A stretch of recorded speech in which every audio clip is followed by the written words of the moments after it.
What's going on, guys? Today I'm going to be talking about what it is like working as an aircraft maintenance engineer. Whatever information I tell you guys is all based on my personal experience and also the companies I have worked for. So I'm going to be breaking down these points into 5 sections. The first one is going to be focused on the schedule and time for aircraft maintenance engineer. The second one is going to be focused on the busiest season for aircraft maintenance engineers, and the third one is going to be focused on the common inspection checks for aircraft maintenance engineers. The fourth one is going to be focused on the common tools used by aircraft maintenance engineers, and the last one is going to be focused on the challenges faced by aircraft maintenance engineers. Number 1, schedule and time for aircraft maintenance engineers. When it comes to the schedule and time for aircraft maintenance engineers, most companies do offer this schedule called 4-5-5. So basically you work 4 days, get 5 days off, work 5 days, get 4 days off, then you work 5 days and get 5 days off. Personally, I love this schedule, and that's because it gives you a lot of flexibility, and most of the time it's a 12-hour shift whereby you start your shift around, let's say 8 p.m. then you finish 8 a.m. or you work like 5 p.m. they finish 5 a.m. Most of the companies do offer this schedule, but for you guys that are trying to get to the industry, this is something you have to be mentally prepared for, and that is working night shift. And that's because most of the maintenance are done during the night, and unless if you get a job in a smaller company whereby the team is not that much, you might get a chance to work during the days. But if you get a job in a bigger company, let's say like an airline, let's say WestJet, Air Transat, Air Canada, most of the time you're going to be working night shift, and that is because those bigger companies do have, it's a union company whereby it's all based on seniority.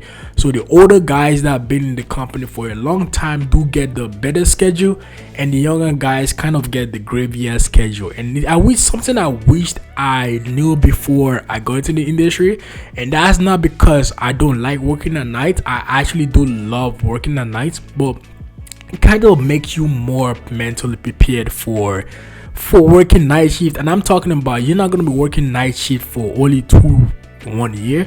Now you're going to be working night shift for at least 5 to 10 years.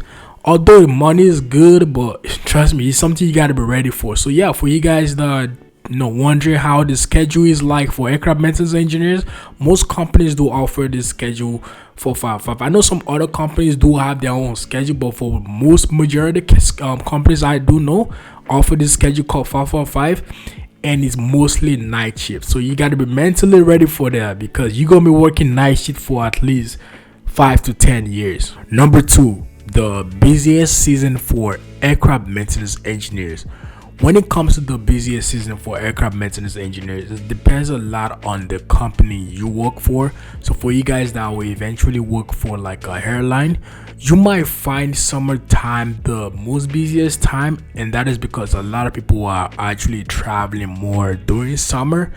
But for me personally, I would say overall, winter is probably the most busiest season for aircraft maintenance engineers.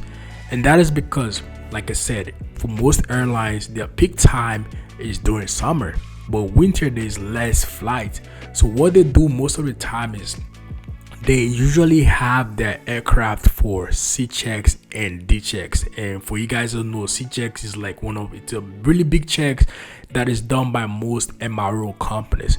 And during winter, that's when most of these MRO companies are actually looking for aircraft maintenance engineers. So for you guys that eventually, you get your license, you get your type courses, and you're looking into like contracting and self-employment route, during winter there's always a lot of contract jobs, and it's something I've seen every single year.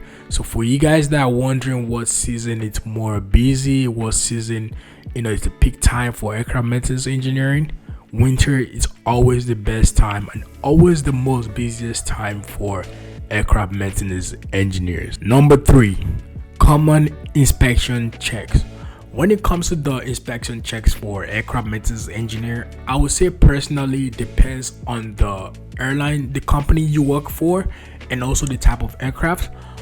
Personally, the most common checks for aircraft maintenance engineers are the service check, routine check, A check, C check, and D check. For most airline companies, they do have the service check, whereby the aircraft comes in for arrival. Before departure, you have to check the tire pressure, you have to check your brakes, your tire condition, you check your hydraulic level, you check your oil. Then the aircraft goes for departure. And also they do have this check called A check. So A check is like a more of a scheduled check. So basically the aircraft comes in at night, and most A checks are done at night. So the aircraft comes in at night, it sleeps in the hangar, and most times the airline usually have like bunch of task card, whereby they give all the aircraft maintenance engineers, and you fix them, then the next morning it's scheduled for a flight. But for the C and D check, it's mostly done by an MRO, mostly like an MRO company. And me personally, I always recommend guys that are people that are new to the industry, especially for apprentice. Me personally, I went through this route. Once you're looking for your apprentice job, you want to focus on companies that do have C checks and D checks, and that is because C and D checks are mostly big checks, whereby the aircraft comes in and you rip everything apart. I'm talking about you remove the engine, you remove the whole seat, you remove almost all the system, and you gotta do inspections for cracks, for corrosion. Then if there's no defects, then you pull everything back. And doing those processes, you can actually get your logbook signed easily. For me personally, I got my logbook signed in like a year. I could have gotten it a little bit more lesser, but it was so, and it's always really busy. So, and also for you guys that are trying to get into contracting, if you're looking for a real contracting job with good money, you want to go for companies that do offer these C and D checks. And that is because it's always really busy. And I'm saying every time of the year, always really busy. Like there's a lot of companies right now, and it's actually really building in Canada right now. A lot of MRO companies that do offer C and D checks are coming to Canada right now, and now it's really getting more busy. So those are the common inspection checks for aircraft maintenance engineers. And for you guys that I would say for apprentice, personally, I always recommend and advise you guys go through that C check, and that is because it gives you more experience, not to only learn the system, but also it gives you experience on how to find parts, how to like use your tools. And also you get your logbook signed so easily. You can get your license way more easy. And for you guys that have your licenses and you're trying to like look for contracting job, it's a really good place to get contracting job, companies that do offer those C checks. Number 4, common tools used by aircraft maintenance engineers. This information is focused for people that just graduated school or people that are just trying to get into the industry, because I remember when I graduated, I was just buying a lot of unnecessary tools, and I never used those tools to today. You know what I'm saying? And that is because there was not a lot of information on the internet. But don't worry, I'm here to share. I'm here to give you guys the important tools. I'm actually gonna make a video next week specifically for the tools you need, so you don't end up wasting money like I did. End up wasting a lot of money on tools. And for you guys who know, most of the time you do actually just need basic tools, because most of the time companies actually do provide you with like special all those special tools for specific job. For example, torque wrenches. You don't have to buy torque wrenches because the company will actually provide those torque wrenches for you. When it comes to like for you guys that will actually get a job in like a MRO company, most of the time they actually have most of the tools you're gonna need. So for me, it's like personally, next week I'm gonna make a video specifically for tools, so you guys don't end up wasting money. But I do have a list of common tools I do use here. So the first one is of course your wrenches. The second one is your socket. And when it comes to the socket, personally, I always recommend you buying the 12-point socket, and that is because you can actually use a 12-point socket for a 6-point bolt and also a 12-point bolt. but you cannot use a 6-point socket for a 12-point bolt. So for me personally, most of my sockets are 12 points, and that is because you can use your 12 points for all the type of bolts or nuts you're talking about. So for me personally, for the socket, I always recommend you buying 12 points. And you don't have to go crazy on all these tools. You can literally buy your tools from Canadian Tires or Amazon. Or if you want to get it cheaper, you can actually get it from Facebook Market. I got most of my tools from Facebook Market, Kijiji, used tools. For me personally, I do not recommend you guys going too fancy on tools, unless if you want to, unless if you have the money, then of course you can do it. But for me, starting off, I always recommend you guys getting just the basic tools, your wrenches, your sockets. Of course, you need your screwdrivers, you need your flashlight, and you need those are the common basic tools, and those tools will actually get you started. You know what I'm saying? So yeah, those are the common basic tools. I'm gonna try and make a video specifically for the tools you need to get, so you guys don't end up wasting a lot of money like I did when I was buying my tools. Number 5, challenges faced by aircraft maintenance engineers. When it comes to the challenges, there's a lot of challenges faced by aircraft maintenance engineers.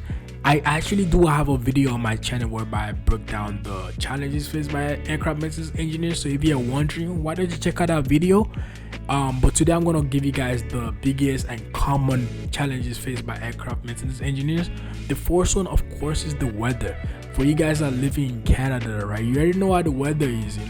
Today it's sunny, tomorrow it's raining, next tomorrow it's snowing. There's a lot of situations whereby you will actually find yourself into. Today you might be working in a 30 degrees weather, you are happy, and tomorrow is like thunderstorm. You know what I'm saying? So it's a lot of things you have to be continuously adapting yourself into. Another challenge is actually working in like a awkward position and also access. So for example, right, I'll give you guys a personal story. So recently we had to do inspection for the tracks for slats, which is an easy job, really easy job. All you need is literally a flashlight, do your inspection, done, c'est fini. But the problem is, for you to get to that track, you gotta remove all the panels, and it's like 11 panels for all the slats. And I'm talking about those panels have at least 30 to 40 screws. Now you gotta, from an easy 2-minute job, now it goes to like 8 hours job, because now you have to remove all those panels, you remove all the screws. And there's a lot of situations you will actually find yourself into. Me personally, I do like it because it's challenging. For you guys that you don't like challenges, you will actually find yourself in a lot of situations whereby you get this easy job. They can tell you, oh, do this lubrication for this part. You be like, lubrication is easy, man. I'm going to get this shit done in like 2 minutes and go on break. But guess what? You get to the parts. For you to get to that part, you gotta remove this part. To remove that part, you need to remove that part before you can actually get to the actual part. And this is something you will actually find yourself, in a lot of situations like this, thanks to the fucking engineers that actually got this shit done like that. But me personally, I do like it because it's more of a challenging aspect of engineering. I do appreciate it. But those are the challenges you might actually face. Like I said, if you guys really want the real challenges, why don't you check out the video on my channel whereby I actually break down the challenges. So those are my few points. I'm not trying to make no longer as 20-minute video. I try to make it as fast as possible. So those are the things those are the points on how it is working as an aircraft maintenance engineer. If you guys have any more questions, let me know down in the comment section. Like I said, I really appreciate when you guys ask me questions, because I feel like I have a purpose here, and I really appreciate when I really truly help people out. You know what I'm saying? And that's because I know I was in a lot of situations whereby I was looking for information like this, but there was no one here to help you. But I'm here to help you guys. Like I said, I'm also present right now. I'm actually working on a vlog video whereby I will actually show you guys what I do every day. I just need an authorization from my supervisor. Once I get the authorization, then I can actually publish the video on YouTube. But yeah, I'm actually working on the video whereby so I can show you guys what I actually do every day. You know what I'm saying? So yeah, I'm gonna get that done this month for sure. I'm gonna have it out of I'm gonna have it on YouTube this month. But yeah, I appreciate all the love and support. And for you guys that are watching and not subscribing, man, you gotta show your boy some love, man. Show your boy some love and hit that subscribe button. Share this video, you know what I'm saying? Appreciate all the love and everything, man. Do not forget to like, share, and subscribe. Love you guys.